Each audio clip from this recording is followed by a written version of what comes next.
Murdock, based on the railway series by Reverend W. Awdry. This is a story about Murdock, the tender engine. When he joined my railway, he thought that other engines talked too much, but he soon realised that they weren't that noisy after all. Thomas, Harvey and Salty loved working at Brendon Docks.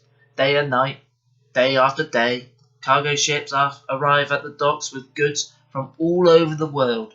This keeps the engines very busy, but sometimes after working very hard all day, they are so tired their axles ache. One day the Fat Controller decided to bring a new tender engine to help.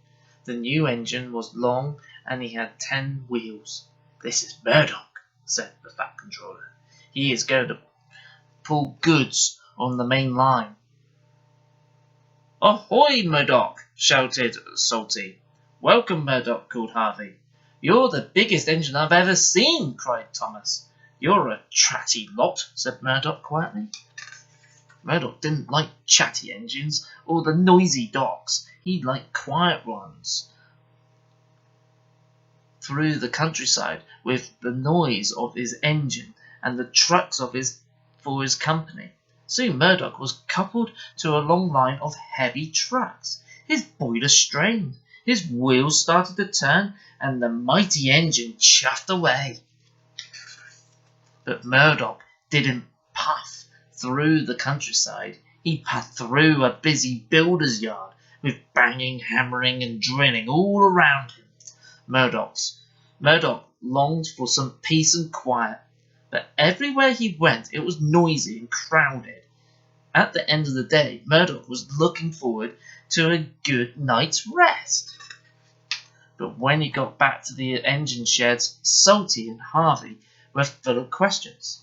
"What's the longest train you've ever pulled?" asked Harvey. "Have you ever worked in France?" added Salty. "Please," chuffed Murdock, "I want some peace and quiet. I don't want to share a shed with chatterboxes."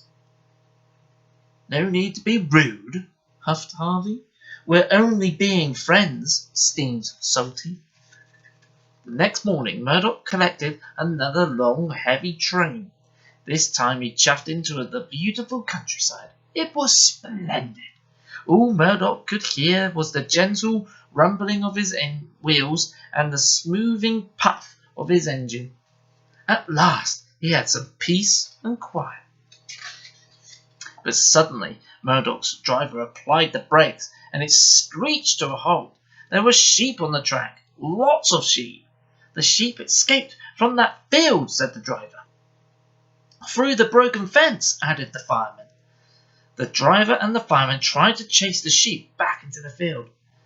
First this way, then that way. They tried everything, but nothing would work. The sheep were bleating louder and louder. "It's no use," grumbled the driver. By now the driver and fireman were very cross and tired. Then they realised that Murdock's steam had stopped. "The boiler's got no pressure," cried the fireman. "Murdock's fire has gone out." "I'll go and phone for help," said the driver. The Fat Controller was enjoying his afternoon cup of tea when he got a call. "Murdock's in trouble," he exclaimed. "I'll send help right away." And the Fat Controller went straight to the engine sheds. Meanwhile, Murdock was stuck with all the noisy sheep.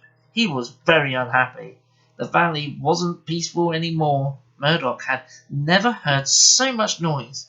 But at last the farmer and his dog were beginning to move the sheep away. Chatter engines are much better than noisy sheep," muttered Murdock. Just then Salty and Harvey chuffed to view. "I'm glad to see you two," exclaimed Murdock. "We'll get you out of here in no time," cried Salty. Before long Harvey and Salty were hooked up to Murdock. Then a heave and a huff and they chuffed out of the valley together.